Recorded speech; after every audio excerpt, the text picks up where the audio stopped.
Bismillahirrahmanirrahim. Assalamualaikum warahmatullahi wabarakatuh. Sahabat yang beriman yang dirahmati Allah. Di video kali ini, saya akan mengajak teman-teman untuk menjelajahi kisah yang jarang terdengar sebelumnya. Yaitu, kisah tentang 3 pemuda yang tidak sengaja terjebak di dalam sebuah gua. Allah pun menutup gua itu dengan sebuah batu besar, dan membuat mereka terperangkap di dalamnya. Meskipun mereka berusaha sekuat tenaga, tetapi mereka tak mampu menggeser batu raksasa tersebut. Ternyata, salah satu di antara mereka ada yang pernah jatuh cinta dengan sepupunya sendiri. Hingga pada akhirnya, dia berhasil mengajak sepupunya itu untuk melakukan perbuatan zina. Bagaimana kisah selengkapnya? Tonton video ini sampai habis, agar tidak salah paham.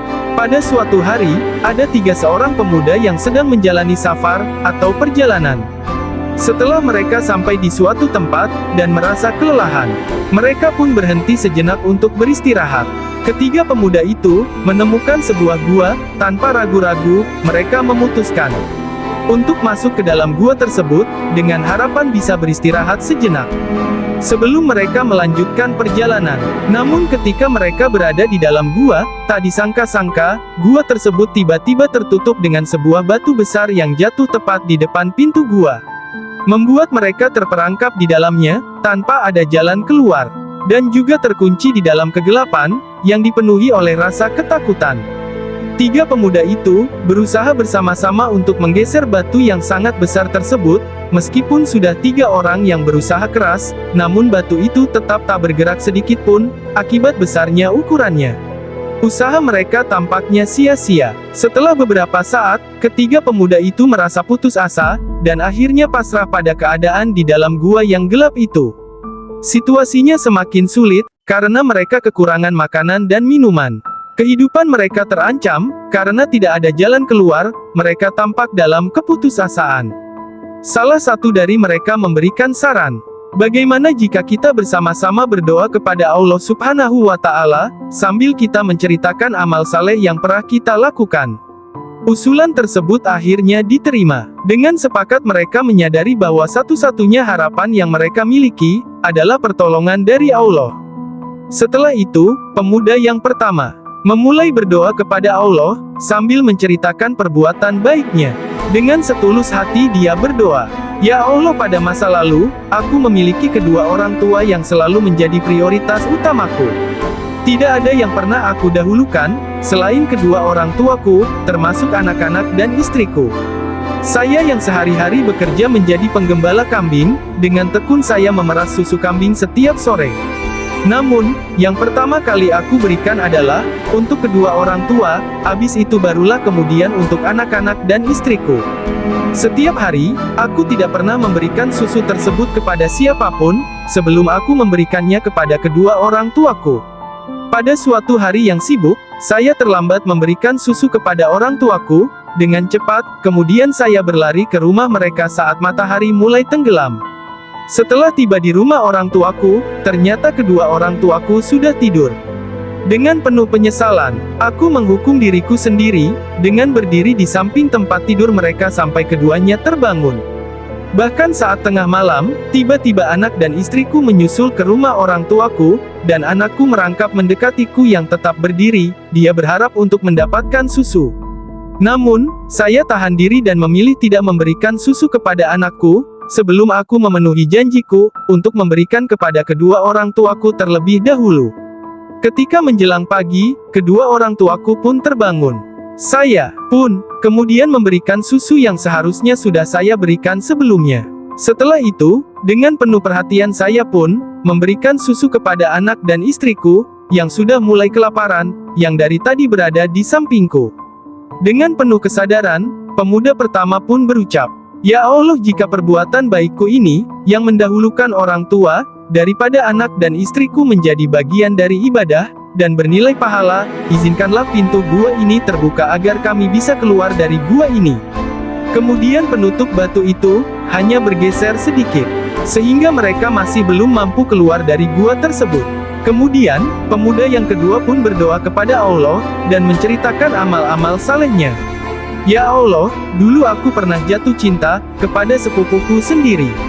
Dia adalah seorang wanita yang soleha dan sangat cantik, yang selalu menjaga kehormatan dan kesuciannya. Aku selalu mencoba menggodanya, namun dia tetap teguh dan menolak.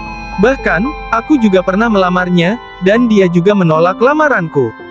Sehingga pada suatu hari, terjadilah paceklik kesusahan, dan kelaparan di mana-mana. Kebetulan, saya adalah orang yang sangat kaya di kampungku. Dan tanpa disangka-sangka, sepupuku ini pergi mendatangi rumahku, dan menemuiku, dengan maksud untuk meminjam uang, untuk makan dia dan keluarganya. Dari sinilah, setan mulai masuk ke hatiku ini. Dan aku pun, menyiapkan uang 120 dinar, dan saya berkata kepada sepupuku itu, "Ini uang akan kuberikan kepadamu, dengan syarat kamu mau berzina denganku. Sesudah itu, uang ini akan menjadi milikmu tanpa perlu mengembalikannya," ucapku. Maka sepupuku ini pun, terpaksa untuk menuruti persyaratan ini, dikarenakan dia tak punya pilihan lain. Karena keluarganya di rumah, sudah mulai kelaparan, dan menunggu uang untuk membeli makanan. Maka pada akhirnya malam itu, ketika saya dan sepupuku hendak melakukan perzinahan di kamarku, ucapan sepupuku menyentuh hatiku, dengan kata-kata bijaksana. "Itakulah ya Fulan, bertakwalah kepada Allah wahai Fulan." Sesaat setelah itu, saya tersentak dan diliputi kekhawatiran yang mendalam. Tanpa ragu, sepupuku aku usir. Dan sebagai tanda terima kasihku, aku memberikannya uang 120 dinar tanpa syarat penggantian. Dalam keheningan gua, si lelaki kedua melanjutkan doanya. "Ya Allah, jika menjaga kehormatanku terhadap wanita ini adalah ibadah yang berpahala, bukakanlah pintu gua ini, agar kami bisa keluar." Sungguh sangat ajaib, setelah doa selesai pintu gua itu pun, dengan lembut bergeser. Namun ironisnya, mereka masih terjebak di sana.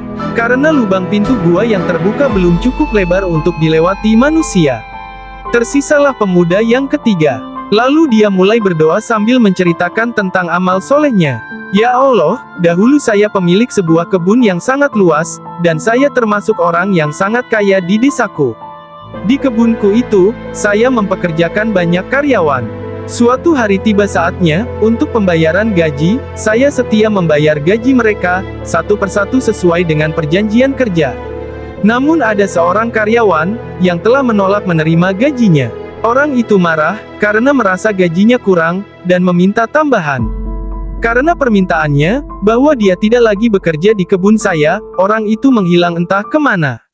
Dan saya merasa bersalah atas kejadian tersebut, sebagai bentuk pertanggungjawaban, saya menyimpan gajinya. Yang seharusnya orang itu terima gajinya. Kemudian, saya gunakan untuk membeli 2 ekor bayi unta, 1 jantan dan 1 betina. Saya merawat kedua unta tersebut di sebuah lembah, hingga mereka tumbuh besar dan berkembang biak. Seiring berjalannya waktu, lembah itu menjadi penuh dengan unta-unta hasil dari perawatan awal yang dimulai hanya dengan 2 ekor saja.